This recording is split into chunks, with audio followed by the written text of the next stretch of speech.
It's aftermath time as the Arizona Cardinals drop to 1-2. Bo Brock, Johnny Venerable. Bo, can the Arizona Cardinals get back on track this week against Washington? Yeah, with a familiar face coming to town and the team with the right approach. We'll tell you all about it right now. PHNX Cardinals.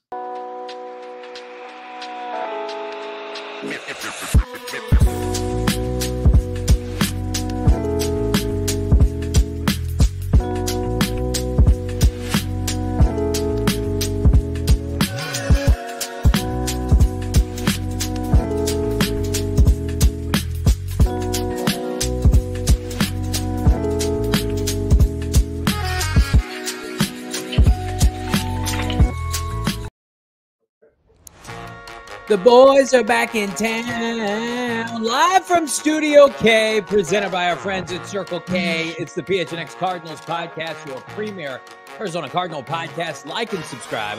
Give us a 5-star wherever you get your programming. Join us, would you, with our friends at Bet365, our presenting sponsor today. They're fantastic. Download the Bet365 app today. Bonus code PHNX365 when you sign up. Find out why it's never ordinary with Bet365. Welcome back, Bo Brock in studio. Joining me as a co-host today, Damon Dog, producer extraordinaire behind the mic. Craig Morgan may or may not join us later in the show. PHNX Cardinals beat reporter. Check out his work at gophnx.com. We got a full plethora of topics to discuss today following the aftermath now of the Arizona Cardinals 20-13 loss at the hands of Jared Goff's Detroit Lions, Bo. Yeah, picking up the pieces after a loss, right? But an encouraging loss. I know where a lot of people are saying, I don't want any moral victories, but, you know, you learned a little bit about this Cardinals team. Sure, you wanted to see more offensively, them take over and get that dub, but you also liked what you saw from a defense that a lot of people were counting out before the beginning of the season. I think we saw some players emerge. We're seeing through 3 weeks some statistics that are very positive for this defense. And they've got an opportunity in the form of a get-right game against Cliff Kingsbury coming up in week 4 after the Commanders take the field tonight in the Monday night doubleheader.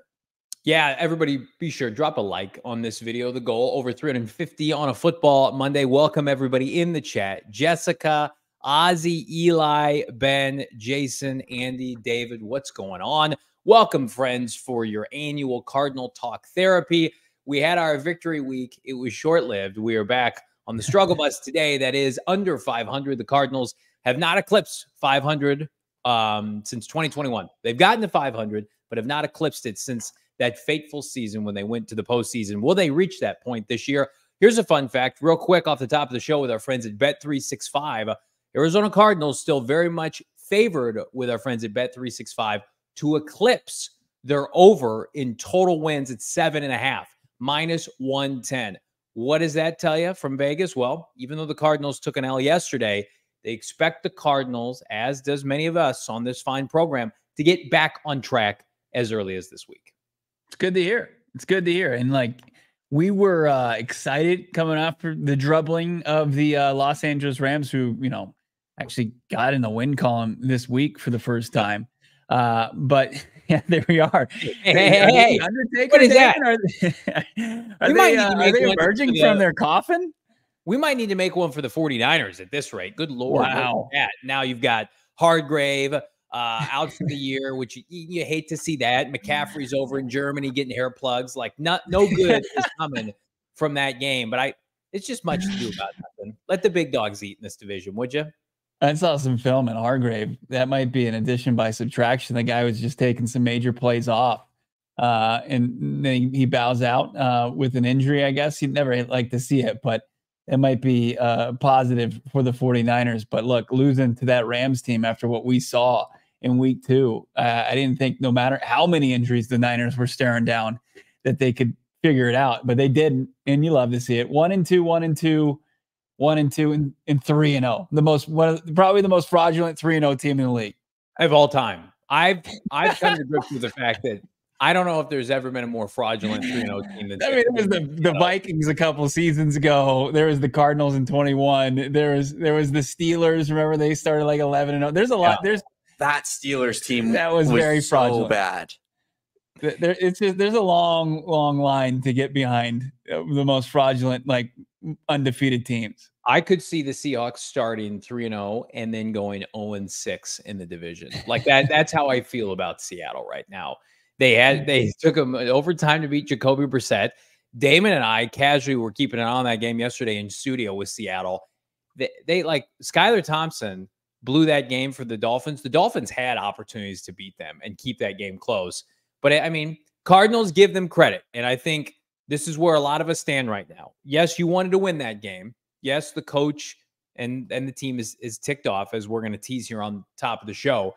But you faced a contender week 1, a supposed contender in week 2 that just beat San Francisco, and a contender in week 3. There has been no let up, no air to breathe, Bo Brock, to start this season. So you've come out of it 1-2, relatively unscathed, where a lot of these teams can't fill the 53-man roster. Now you need to do what Seattle's doing, right? I make fun of Seattle every day. Go out and beat a bad team at home. The Cardinals have opened up as a 4.5-point favorite via Bet365. I expect that number to go up as the week goes on. Yeah. There is a sobering statistic for teams that play on Monday Night Football and then turn around and have to go to the West Coast, like Washington. And they are statistically one of the worst converting teams in Vegas. The spread, I think, could get up to 6.5 this week for Arizona. And by the way, it's going to be warranted, I believe. Yeah, I mean, I think that's going to become one of the conversations later this week. Obviously, you want to avoid any kind of trap game situation. Obviously, this team is confident despite the loss. Like, they're going to put the work in.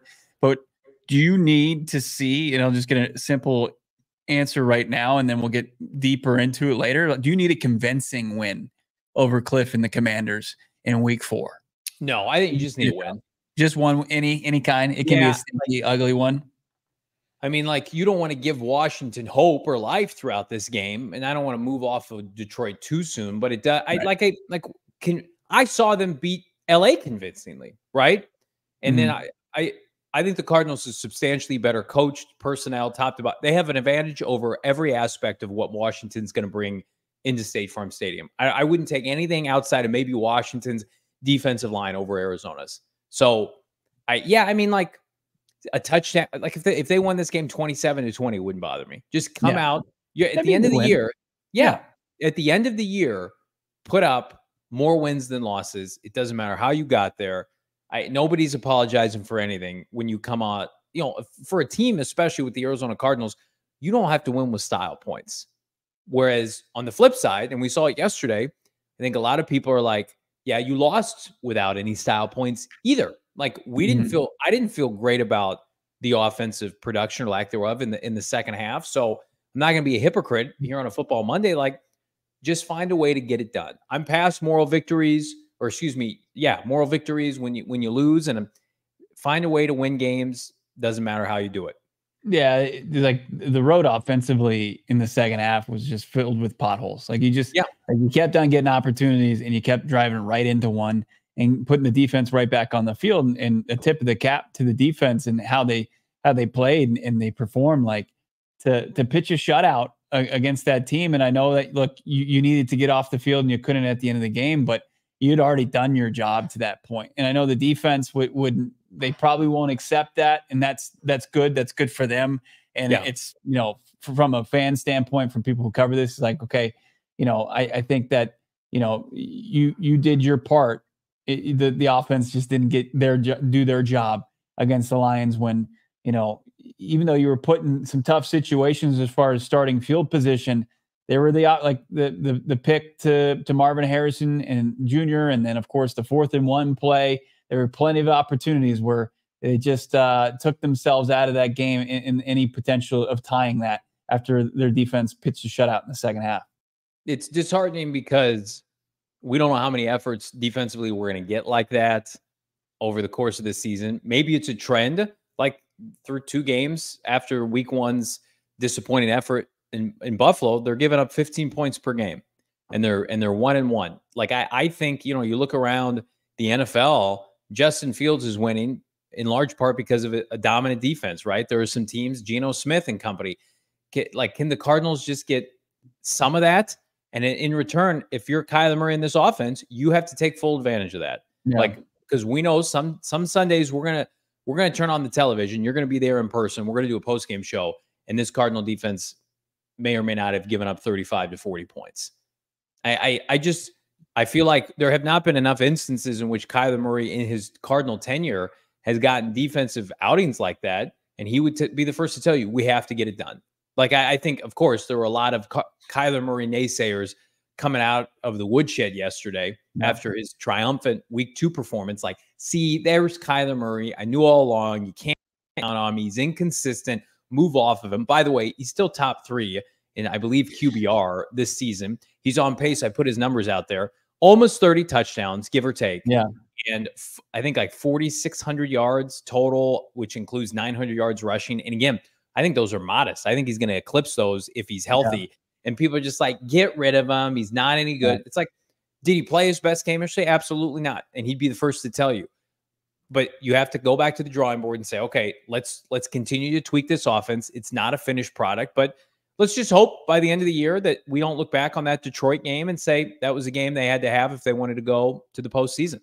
Yeah, there were moments where they showed up and you said, okay, you need to make a play there, and the play wasn't made. Then you see, like, on the other side of it, the other offense, especially at the end of the first half, where the Lions were gifted new life after the errant whistle or whatever for at 2:01 for the 2-minute warning. I think first time in NFL history that's ever happened where the 2-minute warning was at 2:01.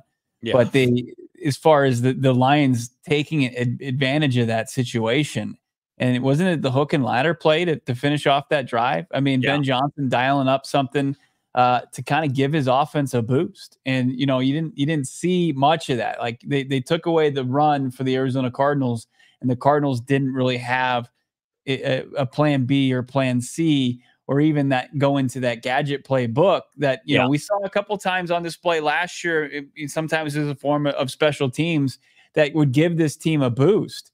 You kind of wish that it was maybe in the playbook to kind of get, you know, sometimes you can look foolish if it doesn't work, but, you know, if you got a good one, why not dial it up there where Detroit seemed to kind of have your number otherwise?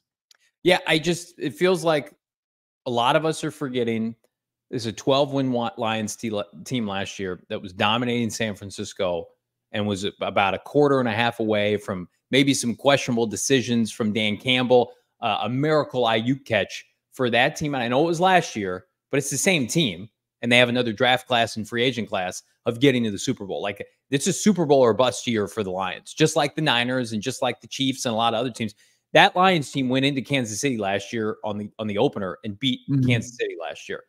Like, we talked about it all last week. They have better players top to bottom than Arizona. But the trump card that Arizona had, outside of what I think, you know, home field advantage, which did not play a factor, as you've heard from many Cardinal fans, which is disappointing, is that, well, if Kyler Murray outplays Jared Goff, like, they have a chance to win. And that's exactly what happened. It was teed up for Kyler Murray to outplay Jared Goff. And in the second half, neither QB did anything, right? But Goff and company had done just enough in the first half to sit back and say, well, we're going to do our best not to turn the football over, even though we did to Dennis Gardeck, who we're going to talk about. So I think it was just the Lions have an identity, get a lead, and then pound the football, and they did that in the second half. Whereas the Cardinals, and we talked about it on the postgame show, I encourage everybody to go check that out with our guy Britton Golden. And this is really an emphasis on today's show, on top of them being ticked off, Bo, is, can this offense evolve into what we need it to for them to be able to compete for 4 quarters? We've seen how they look running away with games. We've seen how they look needing to make adjustments. I would argue right now, and I don't think this is up for discussion, in terms of the Cardinals' 2 coordinators that they have in-house, Nick Rallis makes far superior halftime adjustments than Drew Petzing. The Arizona Cardinals' second half against Buffalo, not efficient offensively. Last week, throw that away. This week, not efficient offensively. Whereas Nick Rallis, and this is not me saying this because, you know, it feeds my argument, I think it's a fact, has less talent defensively and comes out and puts together a masterclass in shutting out the Detroit Lions. Every time I thought, no way they're going to force another punt and flip field position, they did that. They did what they needed to do. They played into the strength of this team, which is get the ball back to Kyler Murray. This is how this team is going to get to the playoffs, do just enough, overachieve. And so we need to see that from Drew Petzing where, hey, Drew, keep your foot on the gas. Give or take what the defense is giving you. You have no run game? Okay, supplement one. Where's the screen game? Where's the intermediate passing game? When the deep ball wasn't working yesterday, get Kyler Murray some easy completions. I just felt like Drew Petzing, I think he's doing a really nice job, and he may get head coaching interviews this offseason, but he hasn't put together a complete resume for me to be like, that's the next Ben Johnson. Not yet. Right. I mean, you've seen some positive things. Like going into this game, I think you would say he had 6 of 8 very strong quarters. Yeah. Right. Outside of the back end of the Buffalo game, he had a complete game, for the most part, where it was a competitive game against the Rams. They dominated and then came out. I thought, the offense obviously was lights out to start that game, marched right down the field. And then, ran into a couple snafus and then marched down and got a field goal before half, which was, huge, right? It was cutting really that promising side. But then couldn't get it done. And like, I'm going to open myself up for some criticism here. I'm going to be a little vulnerable, Damon and Johnny and chat. Prepare yourself here. You might hate this. Like, you might barf at what I'm about to say. People in the chat are say you're gross individual, sad sack of crap. What are you about to? You're teeing this What up. I'm going to say is I look at this Arizona Cardinals team and I see them going up against the Detroit Lions, and I see a big brother and little brother playing basketball in the front yard, and the Arizona Cardinals are just 2 years behind where the Lions are. And they 2 years or 1 year. With another solid offseason, I think they can close the gap really quickly. I almost said like a year and a half, but just based off of where they are organizationally, I think that the Lions were already competing they won the NFC North last season, where before it was 2 seasons before, like they started their rebuild 3 seasons ago. So I know people hate that and they the losers mentality, but the reality of the situation is they're in year 2 of a rebuild roster wise. And you just saw the disparity on full display through the physicality, especially in the trenches, where the Arizona Cardinals just aren't there yet. Not to say like, hey, don't play the game and don't play to win the football game, because their opportunities were there. But I just think that they got big brothered by Big D yesterday. Yeah, I don't argue with you, and we're giving you grief here in the chat, but like we're not making excuses. You're not making excuses, and you said as much. Like, should they just not play the game? Of course not. I think what you're hopeful of, if you're Arizona, is that you get enough special performances by Kyler Murray that it maybe cleans up a lot of your deficiencies. I think Kyler Murray is a better playmaker and eventually a better quarterback than Jared Goff. I know that's crazy to say. Goff's been to Super Bowl. He's had way more postseason success. He also had Sean McVay, right? And he's waited out these lean seasons in Detroit. I think Kyler Murray can get you faster to where you want to be earlier if he stays healthy than Jared Goff, because I think he's got less limitations. But you're right. Like, I'm a big proponent in line of scrimmage play. If you followed us during draft season, we've talked about it. We've had conversations with Jonathan Gannon about it. Well, what do the Lions do better than the Arizona Cardinals? Unequivocally. Go look at the PFF grades, turn the game on for yourself, decipher. They have elite players up front on both lines of scrimmage. Where do the Cardinals struggle, specifically defensively right now? Their defensive line is not very good. We're going to talk about it. So, like, they're leaning into their identity, right? And to make up for that, you needed a magnificent effort from K1 to win you this game and to catch a couple breaks, right? And you didn't get those breaks, partially because of the officials. So, like, do I think the Cardinals could beat the Lions if they, 5 times if they played 10 times, right? 5 out of 10, maybe. But I also think that there's enough meat on the bone with this schedule now where you ought to be able to pick up some dubs against unequivocally the teams you're better against. Remember, Detroit, second year of that rebuild, with Jared Goff, won 9 games. So by your barometer, I don't want to see 7 wins. I want to see 9 wins. Maybe, hell, I want to see 10 wins, right? Just because they're not in contending class with Detroit, who wants to win a Lombardi trophy, doesn't mean that they're on the opposite end saying, we're good with 6 wins, right? Like, if that's the argument, then you need to be prepared to not have more losses than wins this year, whatever that looks like. Yes, I think we all agree. The Cardinals, had they won this game, we're going to put them in a different category than they're currently in right now, right? which I still think they're viable, but they're a work in progress. But we fast forward to December, January, and K1 by hook or by crook is still under center and he's healthy.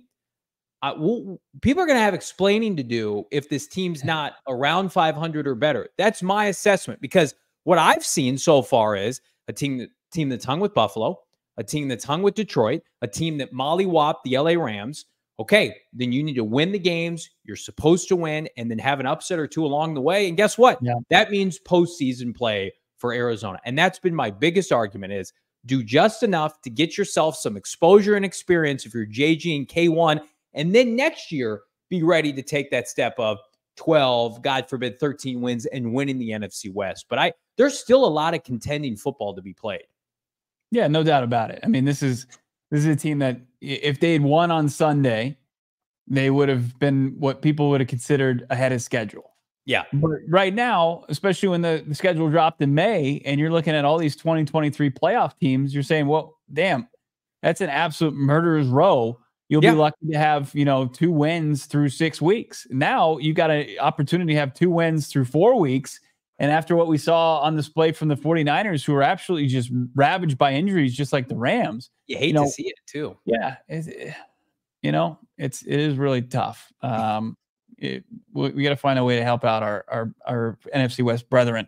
But no, I mean, it's now you have an opportunity to really kind of put yourself in a really solid spot once you start to get past, I would say, the Green Bay Packers in week 6. Like once you get past Green Bay, then you've got the Chargers, who just lost both tackles today for who knows how long. And then you've got, thank you, Damon. We've got, the Chargers on Monday Night Football. You got potentially Tim Boyle waiting for you in week 8, depending on what happens with Tua. I think Tua will be back for that game. Okay, but I don't want to put my stamp on it. But I'm thinking that or probably be Tannehill. the case. I don't know. Maybe they'll dust off Dan Marino and see if he can get in there. Bring back Jay Cutler. You've got the Bears, who maybe started to figure it out. Why do you want to hurt me? Week 9, like these are winnable football games. The Jets haven't found their path forward, like especially offensively just yet. So like you get to your bye week and you're a game or 2 over 500, you're in an unbelievable spot. Keep this up if we could, Damon, for a second, because here's the point I really want to emphasize to everybody. Kyler Murray, if we all assume is a top 10 QB making $50 million, you need to win these games where you have the QB advantage. Now you could do a coin flip yesterday with Jared Goff and what he's done, and that's fine. But I think there were better opportunities for K1 to take that game and run with it than Jared Goff. But unequivocally, you have a quarterback advantage in week 4, in my opinion, in week 5. If Jordan Love's out in week 6, absolutely. In week 7, in week 8, in week 9. And I think Kyler Murray is a better QB than Aaron Rodgers at 40 years old. So I think back to my initial point here is, nobody likes losing, period. But if you're losing with the superior quarterback and then you feel like you've got an advantage at head coach in some of these matchups, nobody wants to hear about your roster being a year or 2 behind. People are going to be clamoring for what we have a quarterback who's playing well, who I think is going to get back on track this weekend. Let's support him. But I think it's going to take care of itself. I expect this team. We've channeled it. We've channeled this energy of 500 by the bye. I think they're going to be 500 at the bye. I think they're going to be 5-5 with a clear path to win 4 games in the second half of the season to get them to 9 wins and put them in contention to make the postseason. We're going to get more into what happened today with JG and company and why they're ticked off, right? Because we're all ticked off here on a football Monday. We're also going to get to trending up, trending down, and our guy Craig Morgan. But again, are your bets trending up or trending down? Well, do yourself a favor. Get some bonus bets on the house of PHNX with our friends at Bet365. Never ordinary. They've got 90 million users worldwide, and we're one of them here, which, by the way, we are doing better than 60% with our bets every single football Sunday. We've hit it 2 for 3, 2 for 3, 2 for 3. You know we're going to pop off for 3 for 3 on one of these boosted parlays, so why not join us, friends?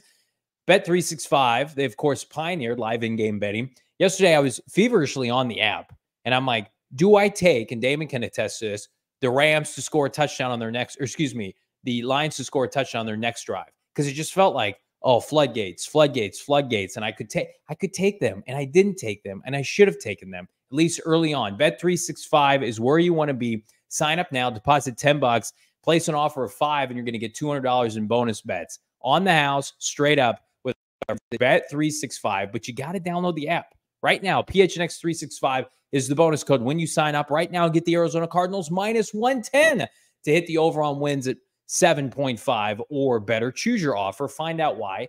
Not even for a second. It's ordinary with Bet365. Got to be located here. 21 and up in Arizona is the age. If you or someone you know has a gambling problem, they want to help, call 1-800-NEXT-STEP. Text NEXT STEP to 53342 or visit problemgambling.az.gov, Bo, for more information. Remember how it was beautiful last week? We in unison held for it was off the board for the Panthers upset over the Raiders. We should have bet that on Bet365. I hope you guys did. You be saving. You can put some of that money towards new flooring with our friends over at Empire Today. 800-588-2300. Schedule a free estimate right now. Flooring, do not cut corners when it comes to flooring. You will instantly regret it. And also, look, getting new flooring done, it's always kind of a pain. But unless you're using our guys over at Empire Today, of course, they make it quick, easy, painless, convenient. It's going to be the speed and service that you deserve. Check them out right now. EmpireToday.com/PHNX, and that puts you on the path to save yourself already $350 off new flooring just by being a listener or viewer of this show, PHNX Cardinals. Check them out for yourself. Get it going. They've got the virtual floor designer, so you can take pictures on your phone. See the floor in your room, carpeting, flooring, whatever it may be. It's as simple as just uploading the photo and then getting in the virtual floor designer and checking it out. Check out EmpireToday.com. Get yourself $350 off discount when you use the promo code PHNX. Restrictions apply. See EmpireToday.com/PHNX for all of the details. You met with Jonathan Gannon, did you, Bo Brock, today, along with the rest of the Arizona media? And what can you tell us from the head ball coach as it relates to some of the injuries that we saw sustained against the Detroit Lions? Yeah, and JG basically opened up his press conference today with an update on some of the an update, and then not so much of an update on some of the injuries. Here's what Cardinals head coach had to say. You guys are going to be mad at me. The people that I talked about yesterday that got nicked a little bit, still working through some of those people right now with some different tests and meeting with doctors, stuff like that. So not a lot of clarity on those guys. Trey is in concussion protocol, so we'll see how he goes throughout the week. A couple bumps and bruises, but a lot to learn from that game yesterday. Guys did a good job in meetings today. They're down, but know that we can improve, control our controllables, and move on to Washington. So I think some of the players he's mentioning there still waiting word is tackle Jackson Barton, who had a toe injury, and then defensive lineman Justin Jones, who left with a triceps injury. So, and then Max Melton will have to follow up, see what his status is. I know he went into the blue tent at one point, but it was a physical game, and the Cardinals and the Lions both had players going in and out of the tent, in and out of the football game.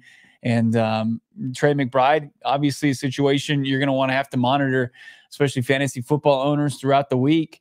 Is he going to be in the lineup? Is he going to be ready to go as he's in concussion protocol officially?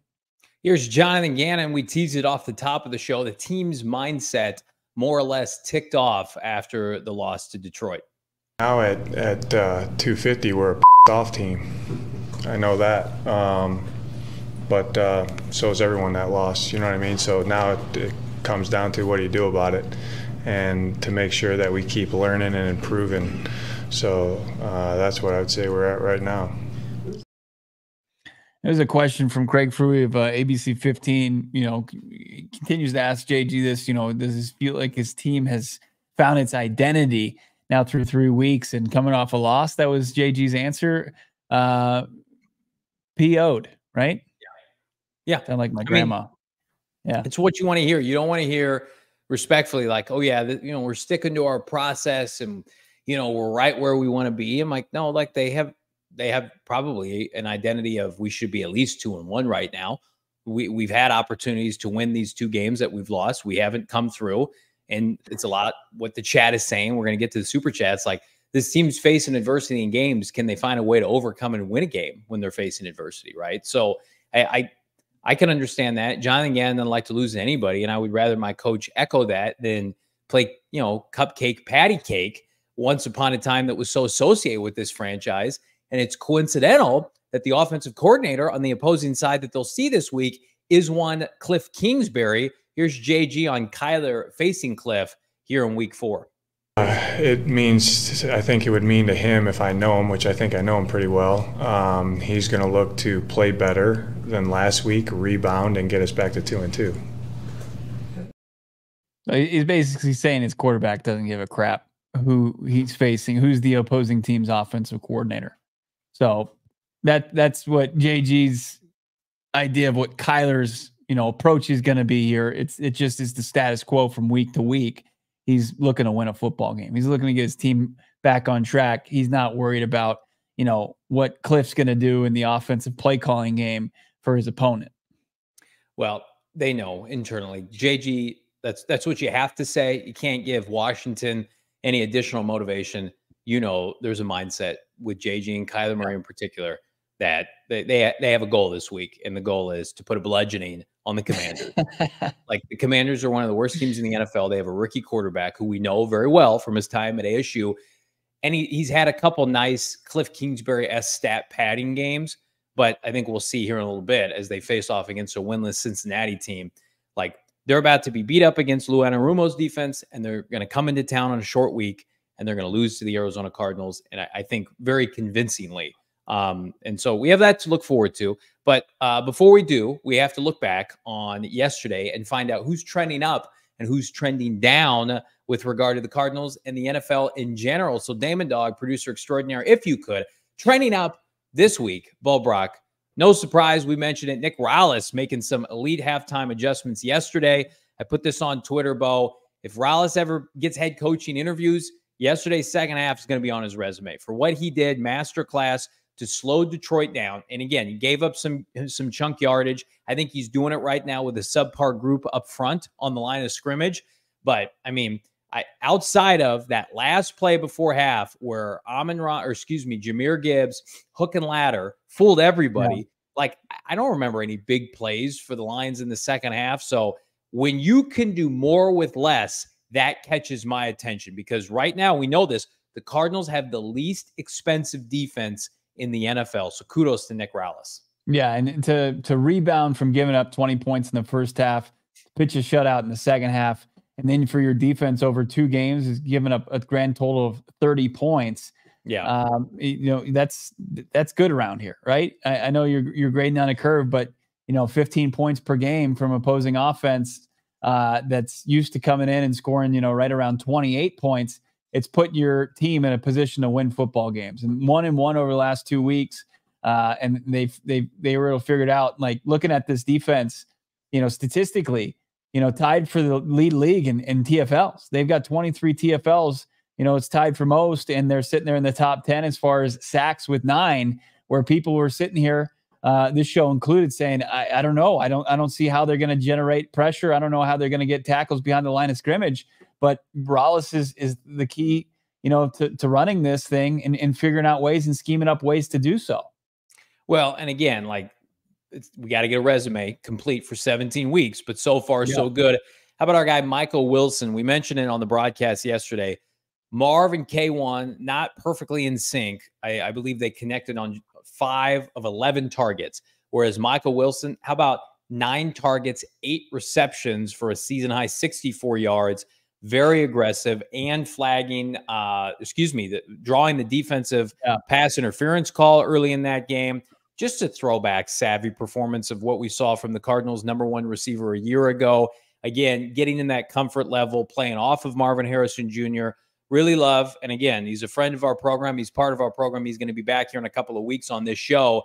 Number 14, he matched, I thought, Detroit's physicality, and I'd love to see him get the ball more and more moving forward, Bo. Yeah, when the running game was absent, I thought they kind of utilized Michael Wilson in the passing game as kind of their rushing attack. Like, you didn't see big, outside of his 28-yard reception, you didn't see big plays from Mike all day, but he was serving a purpose, trying to put yourself in second, third, manageable, and then get first downs. Like, I completely agree. Like, that, drawing that flag, and that was something, like, when we talk about the previous coaching staff, players were never coached to do. That was a perfect, just picture perfect way to draw that yellow flag from Wilson and move the chains there on that drive. Lastly, again, led by Dennis Gardeck, the Arizona Cardinal edge rushers, while they're not lighting the world on fire with sacks, they are very eventful. They're lively. They're active. Of course, Gardeck with the pick yesterday, which I thought was going to change the game. He met with the media. He was our X factor yesterday. And right now, Dennis Gardeck unequivocally is the defensive player of the year for this defense. He's got 3 sacks, a forced fumble, and a pick. Credit where credit's due. Here's what I'm not going to do. I'm not going to come on this show. Real well, Damon. Is that Johnny talking about Dennis Gardeck so His nicely? favorite player. What? He's always supported Gardeck. First of all, it takes a humble person to come on here and give accolades like that. Yeah. And I am incredibly humble. It's very big of me, is what people are saying on the Twitter streets. First off, when you said that. You said it. A lot of people are saying it. A lot of people. Not a single person. When the stats are there, you'll Yeah. get praise, right? We gotta keep it going, but you can't ignore it. 3 sacks, a pick, a forced fumble. Another great game yesterday. Zaven Collins with a tackle for loss. Mac Wilson was active. He should have had a pick 6. So, while I still think they should very much be in the Hassan Reddick sweepstakes, who's available, by the way, still, I think those guys are doing just enough to keep this defense, lively and a little feisty there. Like here's what I'm going to say about the run defense. I'm not putting it on the edge rushers to be elite run defenders, right? Like they were active around Jared Goff. Jared Goff was not sacked against Tampa Bay's front, and the Cardinals got after him a couple times yesterday. Mm-hmm. So kudos to that group. Yeah, they schemed it up real well, and they executed and made some big plays. And then Gardeck being able to he talked about the pick today where he's read and run pre-snap, and they end up having Goff drop back, and then he throws a dart right into the chest of Gardeck's 4 and 5, a jersey that Johnny Venerable is going to don here before you know it, because he's such Pro Bowl a big, jersey. huge Gardeck fan. But he's doing it in like that's what they want, the versatility they want from their outside linebackers, and Zaven and Gardeck playing that role very well the last 2 weeks. You just don't want to see them wear down as the season goes on. We'll see what happens. How about trending down? We got to do it. We got to put 3 entities in here. This is what we got going on. The free agent defensive tackles have been big stinkers so far for the Arizona Cardinals to begin this year, respectfully. With all due respect, Bilal Nichols, LJ Collier, and the injured now Justin Jones have 3 of the worst PFF grades. And it's not just PFF grades. Like Justin Jones got a PFF grade of 30. He's not particularly active. I have not heard LJ Collier's name once this year. He's got a PFF grade of 38. And then Bilal Nichols just a little bit better at 45.4. Like, I see a lot of people on Twitter saying, well, you get what you pay for. And it's hard for me to dispute that so far. Like, can they be rotational players? Can they be passing to the baton players? Sure. But I got 2 points to make here. Darius Robinson can't come back soon enough. And I'm sorry, Dante Stills, who was inactive last week, is active yesterday and promptly has a sack and looks great rushing the passer. So I don't know. I don't know what to make of this group. I trust Nick Rallis and Jonathan Gannon, but I got to see a little bit more pop and energy from these D tackles. Yeah, I don't know if it exists. I mean, I know they upgraded the position from where it was last year, and that's tough to not do, right? Because it was just in such a desperate spot. They had guys that were practice squad level players. They brought in, NFL caliber defensive linemen, but not guys that are gonna wow you. But yeah, I mean, your hope has to be when Darius gets back that it transforms and puts this defensive line rotation in a better spot to be more productive. Yeah. Because right now you haven't gotten really any production outside of Stills being inactive to coming out and filling in for Justin Jones and making some big plays in the form of some behind the line of scrimmage, a sack and a TFL. All right, who we got? We got Drew Petzing here. Yeah, not looking enthused that he's on this list. No, and it's not Drew in general. It's second half Drew. It's halftime adjustments Drew. It's Drew having to make big schematic offensive game-changing drives for the team. And you can put a lot of that on Kyler Murray. You want to put K1 and Drew Petzing for their second half performance yesterday. I have no issue with that. But to me, the Cardinal OC, it's going to be a polarizing topic because unlike the defense, Bo, and I've been consistent with this, when the defense underperforms, we're not putting that on Gannon or Rallis. Where we put that on? The personnel. Well, with Drew Petzing, He's got the personnel. Nobody questions that offensively. The offensive line was masterful for the Cardinals. They gave up 1 sack. Aiden Hutchinson until the fourth quarter was a non-factor. Why didn't you have more than 13 points in that game? It's a fair question. It really is. It's, you know, I think execution also plays a role in this, to put, you know, the emphasis solely on the play calling, especially when you get so much production. It felt like week in and week out from James Conner in that run game, and it's just gone. You know, you would hope that there was a better plan B, and there just wasn't, and there just wasn't the big plays or the necessary play to be made in order to get those points in the second half. So, I mean, I'm not going to sit here. I think it's for me, this is a tough addition to the trending down. But look, when you only muster 3 points and your defense is pitching a shutout in the second half and giving you every opportunity to get in it, I understand it. And then lastly, the NFC West, 3 teams touting a 1-2 record. And of course, even Seattle 3-0, big time frauds. NFC West temporarily trending down. There's a lot of injuries that have played a factor into that. We'll see. Bears, LA Rams this weekend that's must-see TV for a lot of different reasons. Eberflus could be fired. Could the Rams fall to 1-3 to Caleb Williams? Like, a lot of interesting storylines. Here's what shouldn't be. Cardinals need to take care of business this weekend while these other teams are floundering.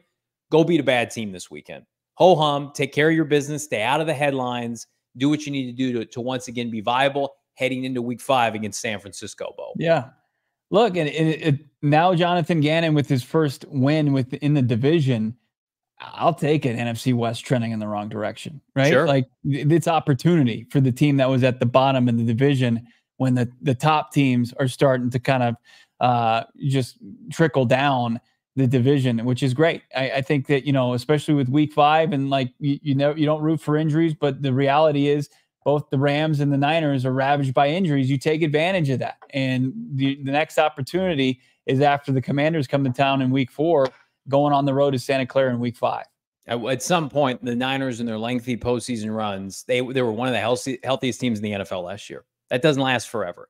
Your window closes faster than you think. We got a window for you to come. The physicality the Cardinals, you know, came up against the Lions with yesterday. I don't know if the Niners can match that with how beaten and bruised they are right now. You love to see it. Before we get to our guy, Craig Morgan, we'd love to see you at Chicken and Pickle. Throughout the course of this year, we've got home tailgates that are off the chain. Plus, if you've never been out to the Glendale location, sign up for free, hang out, and check out their newbie night, new to pickleball. They have got instructors. They've got fantastic facilitated tournaments. And every participant gets a $10 Chicken and Pickle gift card. And again, I mentioned the tailgates are free. The vibes off the chain. Again, big thanks to everybody that came out. I know, Bo, you checked it out yesterday. It's great to see the community aspect of PHNX Cardinals. Take it to the next level. Head to chickenandpickle.com to see all the fun you can have. And again, their food, immaculate. The vibes are next level. We're so proud of our partnership with all of our game day sponsors, but in particular, Chicken and Pickle Tailgate, the best tailgate in the city, right around the corner from the stadium. Even if you're going to the game, come hang out beforehand. If you're not going to the game, perfect place to watch Sunday football. The party continues this weekend as the Arizona Cardinals host Washington. And you know, PHNX will be well represented at Chicken and Pickle. We'll see you this weekend, Bo. Yeah, you got great drinks there, great food. Obviously, the pickleball. You've got the Sanderson Ford crew out there having a blast. Got to catch up with the guy, Ron, his family there. Got to meet the whole crew. CWP out there. Always great to see him as well. And everybody that came out to the tailgate. Don't miss the next one because it's going to be the last one until week 7, which is going to be Monday Night Football. So check it out.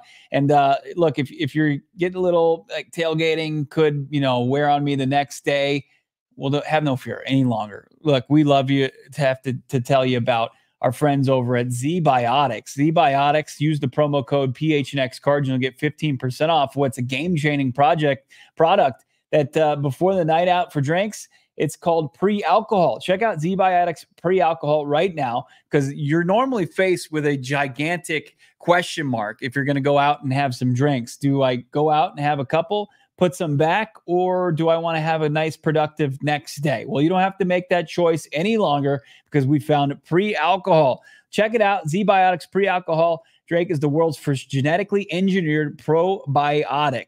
Check out right now and save some money while doing so. You go to pre-alcohol and check what it actually is all about. Now that you try, once you try it, you'll buy into the hype. With their GMO technology, it will release different products to help address toxic byproducts in modern living in the gut. Go to zbiotics.com/PHNX cards to learn more and get 15% off your first order and use the code PHNX cards at checkout. ZBiotics backed by 100% money back guarantee. So if you're not satisfied for any reason, they'll refund your money. No questions asked. Check it out. Use that promo code PHNX cards at zbiotics.com. Love our partners. Love our writing partner, our beat reporter partner. Ooh. Check out his work. Go PHNX.com. He dropped a double dipper of articles last night. Missed opportunities, calls cost the Cardinals to the lines. And then, of course, his Monday morning QB article. You can read all that and more. Go PHNX.com. PHNX Cardinals own Craig Morgan. Craig, we didn't have a chance to catch up with you yesterday, but you caught up with the Arizona Cardinals on the scene in the locker room with the head coach. What were the vibes? What were your vibes coming out of that loss against Detroit? I mean, missed opportunities. We talked about that a lot. I'm sure you've talked about that a lot on the show already, but it was surprising to hear how positive they were coming out of that game. I don't know if that was, I don't think it was false. I think it was just looking at the big picture, understanding this team still has some flaws. This team is still building and growing, but they're seeing some good things. They are growing. They are moving in the right direction. They feel like they can correct some things. And I heard you guys talking about it. There's a football team coming in town that they should probably beat this week. They can get back to 500. We've talked a million times about the goals for the first half of the season. Those are still in play. Those are still in range. So it's all good. I know people get upset about losses. They like to throw blame around. They like to get angry. And I get it. It's an emotional game. But the Cardinals are okay. It's going to be all right. They have the Washington Commanders coming to town. And with that, you know, I had a question. I started thinking about the Washington Commanders, you know, who have Jaden Daniels, who played at ASU, and who have offensive coordinator Cliff Kingsbury. So, John, I had a question for you. Sure. Hit me with it. Do you think Cliff Kingsbury gets enough appreciation for his contributions to this organization? Oh, man. Not yet. I think Cliff, can I just say, Cliff was always incredibly nice to me when we would interact. The first year I was covering this team, he's a good human being. I think that he was put in a position that certainly he was not qualified for. But here's what I'll tell you. The Arizona Cardinals, after Steve Wilks, they said, well, Steve Keim, go find the opposite of Steve Wilks. Go find our Sean McVay. And so they took a guy who was fired from Texas Tech, who is the interim OC for the USC Trojans, and they said, well, if Cliff Kingsbury does well at USC and he'll have options next year, we don't think we can get Cliff Kingsbury next year. We don't think we'll be in that conversation. So let's buy low on a stock and see if that stock takes off in a couple of years. And I applauded them at the time. And he did some good things. I mean, he was on the trajectory, the middle of his third year. It was like they found him. This is the guy that they're going to roll with for 10 years. And unfortunately, you could not hide from the gross negligence of adjustments. We just talked about Drew Petzing not making second half adjustments. When November hit, Cliff Kingsbury's teams were not only bad, they were unwatchable. They were some of the worst teams in the NFL. So all that to say, he's put in a rare category with the Don Coryells and the Bruce Arians and the Ken Whisenhunts. He reached the postseason as an Arizona Cardinal head coach, which is no small feat. So I hope that I don't root for bad things to happen to Cliff Kingsbury. It's a different conversation with Steve Keim because I believe Steve Keim directly impacted so many of the inefficiencies that this team is living through right now. Like Cliff didn't do that, but he just wasn't qualified. Long answer. You're welcome, Cardinals Nation, for that clip, which will be up on YouTube a little later.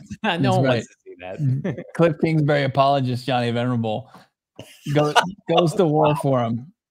I've seen a lot worse coaches in the NFL that are like, think Nate Hackett. Like, think about some of these coaches that we've seen. I mean, Cliff Kingsbury, he was viable for a couple of years and then he flamed out. It happens. He did. I mean, he failed at the collegiate level and then was not ready for, and probably will never be ready for, the head coaching position at the NFL level. And what his calling card was supposed to be was to bring the Arizona Cardinals into, a modern day offense and be innovative on that side of the football. And he was anything but it. And I think that was the frustrating part for this fan base. Like 2019, he took them from the Jurassic era. It was brutal. It was 14 points per game. It was Josh Rosen, and then got, Kyler Murray in there.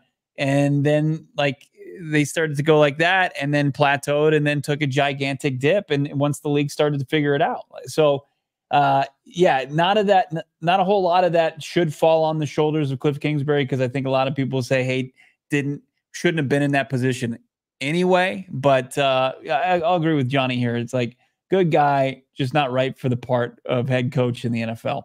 That was a very nuanced answer that you both gave. And I feel like we're hearing from a softer, gentler Johnny Venerable as well. Listen, if they lose to the Commanders this week, it's going to be hellfire and brimstone. That is true. That is a great point. Craig, you benefited from being with the team on the road in Buffalo, another one possession loss. But it felt, and correct me if I'm wrong, it felt like, as far as when you talked to Kyler Murray in the post game, then it was a different Kyler Murray than you talked to yesterday. Yeah, I agree with that completely. He was just so upbeat. And listen, somebody tried to, was it you? I'm trying to remember who pinned him down and said, are you into moral victories? I think it was Weinfuss. Okay, it was Josh Weinfuss. So yeah. He wouldn't go that far. Nobody ever wants to say that, right? But there's a balance. There's a balance between, as Jonathan Gannon said today, being pissed off, trying to correct all those things, let it sit, let it stew, learn from it, work on fixing it, but also seeing the big picture, understanding you're making progress, your goals are still ahead of you, everything's not lost. And it felt like he was in that headspace when he talked to us. Just, again, we keep talking about Kyler Murray's maturity. It really came out in spades in that particular moment in the postgame. I really felt like we were talking to a guy who gets leadership, right? Leadership of an organization, how to represent an organization, what sort of message to send to an entire locker room as one of those leaders. I thought he struck the right tone. He's not living and dying with every game like once upon a time. And maybe that was the pressure he was feeling, but that to me is somebody who's very self-assured in their position with this franchise and the backing from the coaching staff. And to your point, Craig, now he's got a very impressionable Cardinal roster that looks to him. And he has to be the alpha, the leader for Trey McBride and Michael Wilson and Marvin Harrison Jr. and everybody defensively. So I have been very encouraged, and that's a big reason why I'm not going to come on this show today and rip Kyler Murray. Like, there's nothing we don't know in the second half that I could say, you could say, Bo could say, where it's like, well, of course, Kyler Murray knows he needs to play better. But there's examples all throughout the NFL where Patrick Mahomes not playing great football. Like, you get halves and quarters where guys are not going to be perfect like he was against LA. So can they shorten those inconsistencies? And that's kind of my next point that we've been talking about all show, Craig, is, Drew Petzing, I think, has done a lot of good things.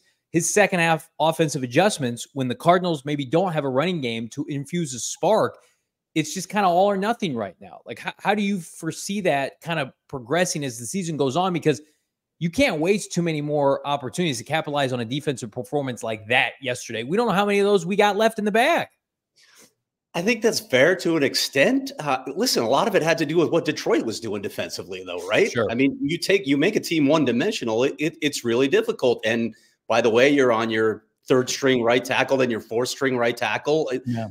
Yeah, I mean, Jonathan even admitted that impacted some of what they were doing, particularly on third down. So those things are going to have an impact, but that's the reality of the NFL. I get that as well. You need to adjust to those sorts of things.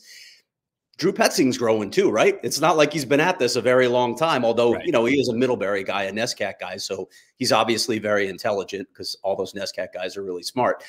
But I do think he's growing as well. I liked what he did against the Rams. I love that game plan, but he's going to have off days too. Well, I just don't want to get into a situation where I'm sitting back and evaluating Drew Petzing, his performance, not knowing a lot of the variables behind the scenes. I mean, he said it the other day when he was up the podium. Look, you might feel a little differently if you were sitting in the film room with us watching some things. I don't think we have a full understanding of everything that they're seeing and analyzing. So I'm not sure it's entirely fair to grade him, but At the same time, I get it's our job. And there are certain things that you see where you're like, okay, this could have been better. Again, going back to the opener, you don't want to throw a jump ball to Greg Dortch. That's probably not the right guy to throw it to. But then, is Marv going to win balls? I don't know. Marv wasn't exactly sharp yesterday either. So there's a lot at play here. There's a lot of nuance. Yeah, the Marvin thing has been some of the more of the fallout that I've seen on the social media streets that you take with the grain of salt. You see it in the chat here too, where people are like, "Hey, he's got to come down with those footballs." I agree to that to an extent. Like he's not going to come down with each and every one of them, but you start to change that where you look at Marvin Harrison Jr.'s performance yesterday and Kyler Murray trying to really find him in the downfield passing game, and he's got 11 targets and is only able to secure 5 of them, not even at a 50% clip. Like you start to, hover over 50% and the game looks a lot different. Like Marvin Harrison Jr. goes from 5 catches to maybe 7 and probably close to cracking the century mark as far as receiving yards. And there you go. There's a couple of extra first downs in a drive and put yourself maybe in field goal position or a chance to score another touchdown. So, and I think that's probably part of the quiet confidence or just the straight up confidence from Kyler Murray post, a 3-point second half is, hey, he's close with his playmakers and confident, like once they figure it out, that this offense is going to be able to do what it did in week 2 and really kind of just operate at a high clip. Yeah, and there's a little bit of blame to lay around on Kyler Murray as well, right? You throw the interception, it's underthrown. Yeah. And again, do we know what he was supposed to be running? It looked like he wanted the ball in the back of the end zone, like the last time we saw him catch a touchdown pass. There was the ball where Kyler Murray just airmailed it over his head. It wasn't even close. So there's a little bit of blame to pass around to the quarterback, but it doesn't feel like they're completely in sync. Is that surprising? Is that disturbing? No, they played 3 games together. They didn't play the preseason together. It's going to take some time. That's just the reality of it. But do I have doubts that Marvin Harrison's going to be a playmaker in this league? No, we've seen it in flashes. He just has to get in sync with his quarterback and get some reps under his belt. Somebody agrees with you, Craig, that he's going to be a playmaker. Maybe he is a playmaker, and that is the ultimate playmaker for the Arizona Cardinals. This was on Twitter earlier today. Somebody had done a split screen of some Marv highlights and some Larry Fitzgerald highlights, tagged Fitz, and Fitz said, in all the classiness that comes with Larry Fitzgerald, the following: big difference is Marvin Harrison Jr. is doing it in year 1. It took me a few years and a lot of experience to make those plays. The future is really bright for him and the Arizona Cardinals, which is great because, again, like we knew this already. Fitz is a great ambassador for the team. We had heard from him throughout the draft process. He was advocating for Marvin Harrison Jr., and then I think a lot of us forget, like Fitz had like 800 yards as a rookie, and that team was just okay, right? That was Anquan's receiving core at the time. Whereas Marvin Harrison Jr. comes into the league, he has all these lofty expectations, and for the most part, I mean, if any of us saw these numbers through 3 weeks, I'm pretty sure we would all take them. I mean, 200 yards, 3 touchdowns. I know Malik Neighbors is going crazy, but I look at those numbers, gentlemen, and I look at those comments from Fitz, and I think that's the ultimate compliment at the end of the day. When you know that, hey, the best player in franchise history is acknowledging your efforts thus far, and you've come in and I think exceeded or matched a lot of people's expectations, and for the most part of the last 2 weeks has been basically unguardable. Like I think we all live in this like Madden fantasy football world where we can't let guys blossom into what they're supposed to be. But in the world of Gen Zers, instant gratification, 30-second lifespan on TikTok or whatever, that's Marvin Harrison Jr. delivering for those people. Because like I did not expect him to be this good this fast. I think it's a great take. I don't know what to add to that. I love the fact that Fitz came out and said that because he is a class act. He is a great ambassador for this franchise. But yeah, he's a rookie. He's a rookie. Let him be a rookie. It's okay not to be lighting the league on fire 3 games into the season when you didn't play in the preseason. Settle down. Let this team grow. Johnny doesn't want to hear the word rebuild, so I'm not going to say rebuild. I'm going to take the re off of it, okay? I'm just going to say they're still building. They're still progressing. They're still moving forward. It's okay what's happening right now. Guys will learn from their mistakes. Marv will get better and better and better. I still think this team is going in the right direction. Marvin Harrison Jr., 22 years old, as he corrected me on Twitter as well a couple weeks ago during his birthday. Oh, that was Larry Fitzgerald never had a 100-yard receiving game in his rookie season. Didn't reach it. Marv did it in week 2. Total bust. 130 receiving yards in 1 quarter. Larry Fitzgerald didn't reach 3 touchdowns till week 8. He did have 8 touchdowns his rookie season. That's a legit number. He actually finished that on fire with, 2 consecutive games with 2 or more receiving touchdowns. And then like his second game of his career, he had 12 targets and only hauled in 5. Very similar performance from Marv yesterday. Larry Fitzgerald ends his career 17 years, second in most major receiving statistics in NFL history, and really didn't have much of a quarterback in his rookie season, not nearly as good as Kyler Murray. And then you got to you just pepper in, Kurt Warner and then Carson Palmer, and that's about it. Yeah, I was around for that string of quarterbacks. We don't want to relive that. No, I think we've underestimated, at least maybe I have, the amount of touchdowns that Marv is going to score this year. He has 3. He could easily have 4 or 5. And I didn't know if he was a lot. I think I put him around 8.5 is the over under this year. It's going to be a huge upset, injuries notwithstanding, if he doesn't hit double digits. I think we can all assume that he's on pace for 17 right now. That's a hell of a deal. And speaking of deals, how about a deal with our friends at Game Time? We got more from Craig, plus your super chats. But first, did you know you can get in the door at State Farm Stadium this Sunday for a mere $12 with our friends at Game Time? This is unequivocally the cheapest game on the Cardinals schedule at home for the rest of the year. This is it, the cheapest game, $12. It jumps up, by the way, to $170 against the Chicago Bears. We won't talk about that. We're going to talk about saving you money with our friends at Game Time. Bonus code PHNX, $20 off. That's going to cover your whole ticket right there, out the door, done deal. Plus, they've got parking passes, live events, festivals, concerts, entertainments. Go see a comic here in Tempe or Phoenix, wherever you're at. Game Time is the place to be. Lowest ticket price guaranteed. I love their interface, their user face. It's the easiest way to find out exactly where you're going to be sitting. And quit letting opposing fan bases take over our stadium here at State Farm Stadium. Why are we doing that? We don't know we're doing that for $12. Come on now. I might as well just buy these tickets so we can't see Commander fans, even if I can't go to the game. Download the Game Time app today, create an account, use the bonus code PHNX for $20 off your first purchase. Again, terms and conditions apply. Create that account. PHNX is the bonus code. Download Game Time today. Bo, what time is it? It's game time. Game time, baby. Yeah, I think Commanders fans went extinct during the Daniel Snyder era, and they're not even going to gobble up those tickets. They're scared that sewage, at their home stadiums, is just going to pour on them trying to take in a football game. But watching the Commanders right now, they tied the Monday Night Football. Jaden Daniels 3 for 3 in that game. You want to support, the former Sun Devil. Why not get a Brandon Bill campus collection right now? Beautiful line of campus gear. U of A, ASU, wherever your alma might be. Check them out right now, Brandon Bills, and take your brand to the next level with Brandon Bills and save some money while doing so with the code PHNX. 20% off your first order. Elevate your brand with Brandon Bills, the perfect headwear and apparel. Whatever you need, snapbacks, truckers, fitteds, beanies, tees. Brandon Bill has it covered in every performance and every style.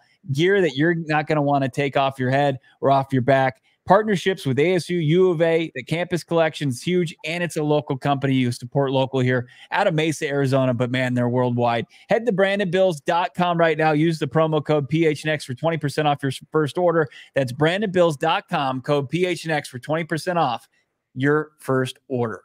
Craig Morgan, he joins us for a little super chat roundtable here on PHNX Cardinals. Damon Dog, let's get it started. Plex Z, $5. Don't skip my super chat. Say we would never do that, Plex Z. Marv needs to come down with some of those and help his QB. They were good enough throws like Neighbor's been doing. Craig, how do you feel about that? Well, in a couple of those occasions, yeah. But there, like I said, there was one that he airmailed that nobody's coming down with, and the pass into the end zone was just underthrown. Again, I don't know exactly what he expected from Marv because we saw Kyler throw up his hands. Was he supposed to do something else? They're not going to tell us that, but it didn't look like it. It looked just like the ball was underthrown. So I wouldn't agree on either of those, maybe on a couple others. Sure. Steven Jackson, $5. Bo, tough loss, but a win next week gets us back to 500. If you offered a 2-2 start before the season started, I 100% would have taken it. I think this podcast would, Bo. Yeah, no doubt about it. I think we said that much last week. We would have said 3-1 ahead of schedule. This place would have been going crazy for that Cardinals team. But, you know, realistically, people 2-2 through 4 games, I think mostly everybody would have signed up for that. How about this one here? Milwaukee Braves, $20. Wow, so generous. Thank you so much, Milwaukee Braves. Drew play calls are so hot and cold one week. We look like a juggernaut. Then the following week, it's a headless chicken. He's got to find a way to stay consistent for the Commanders. Just stop the screens. Cliff's a one-trick pony. And then obviously they got to do their job containing Jaden Daniels. But from the subject, gentlemen, of Drew Petzing, we covered it.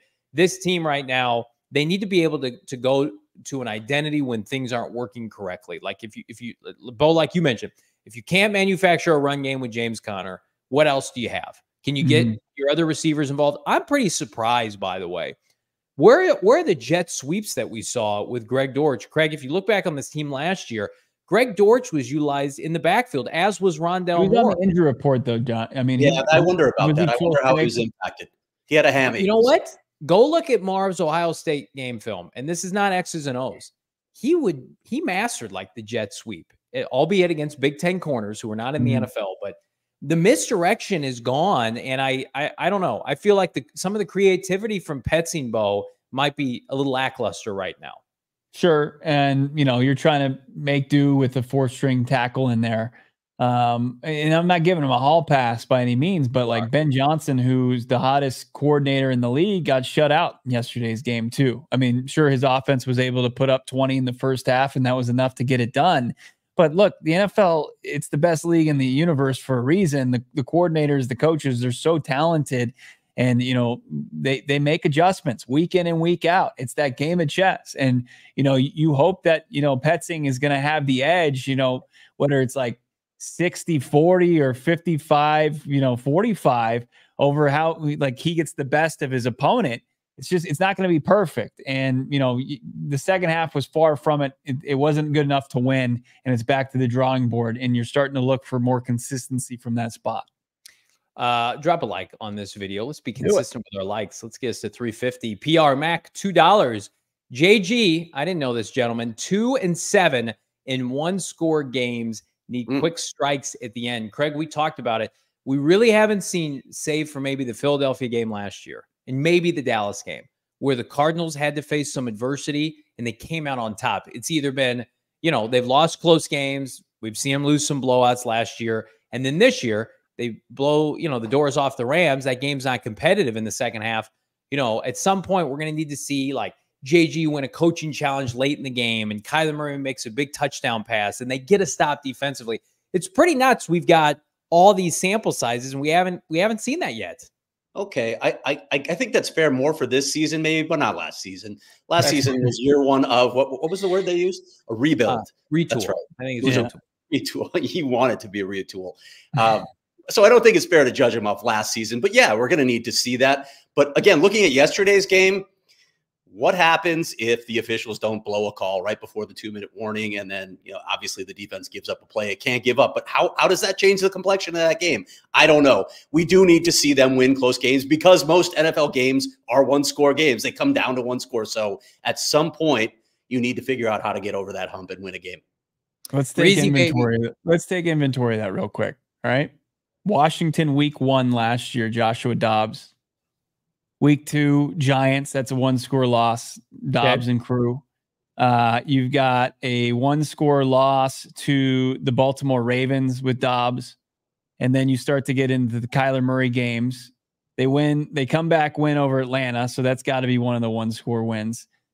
You've got a loss to Houston on the road. That was a 1-score loss. And then you've got, what was another 1-score loss? You beat Philly. And Seattle, then you lose to Seattle. That should have been a win, Matt Prater. But thank you for doing your job, being the hero we needed. And then to start the season, you've got 2 1-score losses to 2023 playoff teams. So don't make it a habit against bad. It doesn't look that bad to me. Yeah, but that's a lot of Dobbs games in there. I would have pointed out if they'd started 0-7 in the division in his tenure, and they didn't. They remedied that. Let's go rapid fire. Reezy, baby, $2. We couldn't move the ball against Ben Neiman. I think it was more byproduct Reezy against the Detroit defensive line, which has got, I mean, they go too deep. A lot of the backups for Detroit at defensive line would start for the Cardinals. They've had a heavy investment starting with Aiden Hutchinson. How about Chris 912? $2. We touched on this. Excited to see this front line with Darius Robinson. Can't come back soon enough. Do you both feel like, since you've been at practice, that Darius will be activated after this week? Craig, I'll start with you. Well, I'm not a doctor, but I'll play one on this show. Please do. What Darius has been doing on the side looks like he's moving really well at this point. So if I had to bet, I would think that he's on target to return when he's eligible. And just kind of what we know so far from the player, he's chomping at the bit, wants to get back in there as soon as possible. I will give Bo his flowers. Craig, you and I were pretty adamant Kelvin Beachum was going to play on Friday's show, and Bo threw cold water on that like a big time dirt. So congrats, Bo, for being right. Reezy, baby, $5. It pains me to be right this much. In all seriousness, we stopped putting Kyler on the move in the second half. Petsy needs to learn different ways to attack. When JC, it was not working. Bring up Michael Carter. And I had people texting me that, and I think there's some truth to that. Michael Carter is really good at manufacturing yards that are not there. And James Conner can do that. You run through people, but the elusiveness that you need, I'm not seeing that with Trey Benson right now. So I do think one of your better weapons that helped kind of spring this team in the second half of last year is sitting on your practice squad. Now, they see these guys every day, so they know. But Michael Carter, I think that he can help this team right now. Am I nuts for thinking that? 6 yards per carry in his Cardinal career. Yeah, I don't know if they're just saving him for an inevitable injury down the line because it's such a physical position for, the three that they have on the active roster. But yeah, that's what Michael Carter has been known to be, as a spark for this offense since he came over from the Jets. So yeah, I like the idea, but they seem to be pretty loyal to their guys and are going to continue to give, I think, Benson, he was asked about that today, Gannon, and he just said it didn't work into the flow of the game yesterday. Yeah, that's exactly what he said. Yeah. Topic 64, rounding us out here on a Football Monday, $4.99. Rob stole a TD from us. The officials could have changed the game. Yeah, I mean, they did change the game. I mean, it was but here's the problem. Topic 64, the defense subsequently allowed Detroit to go right down the field after that. And I love Gannon's answer, Craig, afterward in the game where he said, those are uncontrollables. We don't even worry about that. I saw a team be deflated by that, fair or not, they're human beings, and allow 14 yards on a draw play on 3rd and 12. And then subsequently, I mean, the Cardinals got undressed for the rest of that drive. Even if they hold Detroit to a field goal there, you combat a lot of that energy that they had. So, I mean, there are bad calls every week. That was a brutal one. Eventually, the Cardinals are going to get the benefit of those. But I did not like how they responded after that. I thought that was disappointing, even maybe more so than the missed call. Yeah, I would agree with that, actually, because that's how you're tested, right? You're going to be tested by those sorts of calls. There are going to be things that don't go your way. How do you respond in the moment? Now, I thought they responded really well in the second half, but they had already given up a touchdown and they were already in a really bad place at that point. You can't give up that many yards on a draw play where your opponent was just playing to punt the ball. They were playing to punt the ball and hopefully maintain that lead going into halftime. Instead, you gave them all kinds of momentum heading into halftime. Yeah, it let Ben Johnson open up his playbook and go to work, and he draws up that hook and ladder, and they found their way to the end zone. It was a brutal blow. I mean, good job on the offense's part to get some quick points there before going to the locker room. But yeah, I mean, I agree that they did immediately after fold a bit, and then were able to recoup and figure it out. But that was to go 14 on a 3rd and 12. Yeah. And Detroit had just shot themselves in the foot with a penalty on that previous play before the debacle with the 2-minute warning or not 2-minute warning. I know momentum, maybe that's proof right there. Momentum doesn't exist, but the right draw play maybe is the way to combat momentum and Ben Johnson drew it up.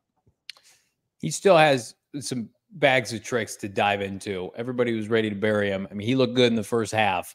And so I would be shocked if that Detroit team wasn't viable by the end of the year. Now they lost some players to injury, but their roster is so deep. Give them credit. And we talked about it, Craig, earlier on the show. Bo pointed this out. Like, that's where the Cardinals aspired to be in the future. But in the same realm, like that Lions team, after that first year, they've done a lot of winning. So that's what the Cardinals need to emulate sooner than later. I wanted to ask you guys two things. First, do you think we're ever going to see another kickoff return in the NFL, or is it just going to be touchback? Because there were 7 touchbacks in that game and no returns whatsoever. Is this going to be the default play? I asked about this a couple of weeks ago. No, it's going to depend on the situation. Okay. We didn't see any kick returns in that game. I think teams that will start to either get huge leads within their division or teams that are out of their chance to make the playoffs will start experimenting with it.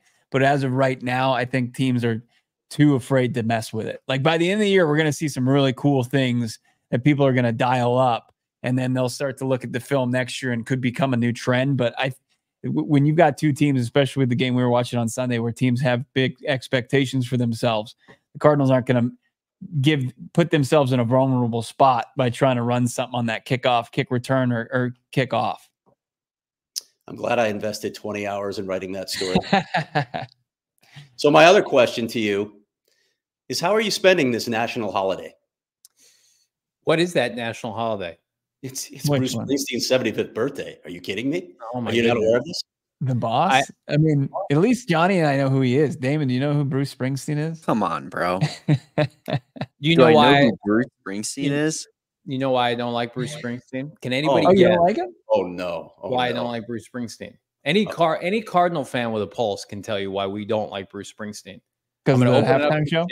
Because right before Bruce Springsteen came out in Super Bowl 43, the Arizona Cardinals had their life ripped from them with a James Harrison interception return for a touchdown. And my father threw an end table at my house.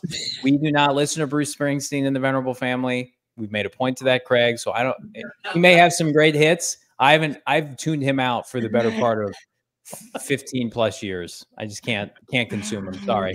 Wait a bit. So we're tying those two things together? Oh, wow. Yeah, of course. I love that. I have That it's called is- PTSD. That's so Johnny, man. That is next level pettiness. He's just tabling all Springsteen because Antrell Roll stepped kind of in Larry Fitzgerald's way, and Harrison goes all the way to the end zone for that pick 6. Why are we That's throwing not there? the boss's fault. Why are we throwing there? They had time. They had multiple timeouts. They had an opportunity with the way Edgerrin James was running. Warner forced that one. I'm sorry, Craig. Craig, wouldn't you just love to be a fly on the wall of the Venerable household? Oh, yeah, I want more details. I want more details about this. No, you don't. Those are intimate moments that shape You got my Born to fandom Run this being day. blasted through their TV speakers, and they're just beside themselves, furious. My dad comes up to me and goes, "You'll be seeing that play for the rest of your life." And I'm sitting there and I'm like, Terrified. then they rallied and then they blew it again. Yeah, that was the peak Cardinal fandom. Bruce Springsteen, have a great birthday, but we don't celebrate you in the Venerable house. It's called dedication. We're dedicated to providing elite Phoenix, Arizona sports, top to bottom. Go phnx.com. Become a diehard. You don't have to see Bruce Springsteen if you go to gophnx.com, but what you'll see is the many workings of our guy Craig Morgan. Again, he's got 2 bangers of an article right now.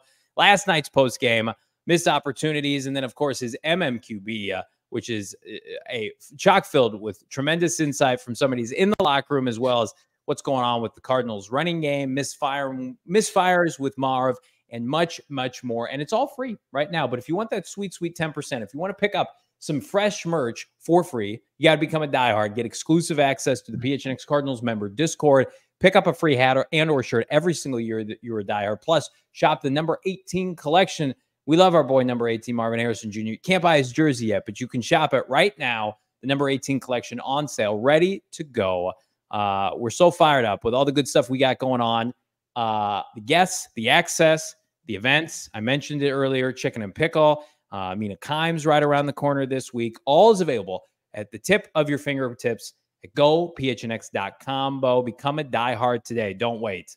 Yeah, do not wait. This is the only way to rep the 18 right now here in of course, the Bird Game, the Red Sea. MHJ, Maserati Marv, 1 + 18 = 6. All can be found, phnxlocker.com. We also have some gear in Dick's Sporting Goods these days, so you can go check it out. I don't know if any of the 18 collection is there. I don't believe so, but I do know I think our PHNX football t-shirt is there. So go check it out at your local Dick's Sporting Goods, but you can for sure load up phnxlocker.com. Craig, I heard Johnny was kicked out of the house for playing Born in the USA when he was 18 years old. His dad said, "Get out of my house. Never speak to me again." This really scarred you, hasn't it? Yeah, and we're just more Phil Collins people at the end of the day anyway. Oh, no. Good luck to Bruce and his family on his 75th birthday. Good luck to you in your career, Mr. Springs. Throwaway career. You blew this game for us, Bruce. He's up there in his jeans, and I'm just... He's up there power sliding, and Johnny getting cursed out by his dad for a play he had nothing to do with. He's rewinding it on the TiVo. Watch this. He missed a block right here. What is this effort? That's how we do it. You just lean into the misery. That's why I want to hear the word rebuild. You know what I've endured? You know the arrows I've had slung with this fan base. We've taken grenades here in the trenches. Time to win some games. Hurt you. Yes. We know who's hurt you. It's my friend right here. That's my best friend. Like this video. These are my two other best friends and my producer best friend, Damon Dog. We put Detroit behind us. We look ahead to Washington. Real quick, before we get out of here, gentlemen, Craig, I'll start with you. What are you looking forward to this week in practice? What the Cardinals can maybe clean up ahead of week 4? Well, there's a ton of things, right? They better stop the run, and I think they will. I think they played just against an elite offensive line. So much of this league is about matchups, and I don't think the Commanders are going to bring anything close to what we saw from both fronts for Detroit. So I think that's a big part of it, simply the matchup. But yeah, I'd like to see some things cleaned up. I'd like to see the Marv connection get a little more tightened down. You know, you want to see those guys start to make magic on a weekly basis. But honestly, they're going to win this game. They're going to win this game. They're going to be 2-2. Everyone's going to feel good again. We're going to be talking about playoffs again after next week.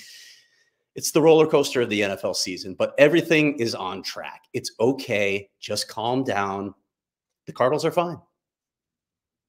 You got to check out the, obviously, Trey McBride, how he navigates. Does he get out of concussion protocol?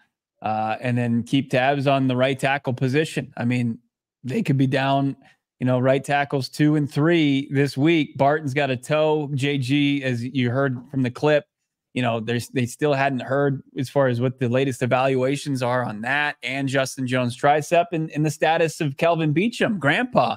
Can maybe he play? I mean, that'd probably be best case scenario. Come on, Kelvin. We need you out there, bro. Let's go. Feel good about it.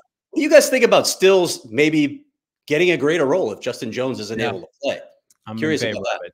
Yeah, I saw nothing from Justin Jones respectfully in 2.5 games, and Dante Stills immediately comes in and gets pressure. I thought he got good pressure week 1 against Buffalo. Maybe he was out of gap assignments and they made him inactive. But I mean, when we talked to Gannon at the combine, he was really high on Dante Stills. So this team needs youth and athleticism up front. And Jones, Bilal Nichols, they're a little bit older.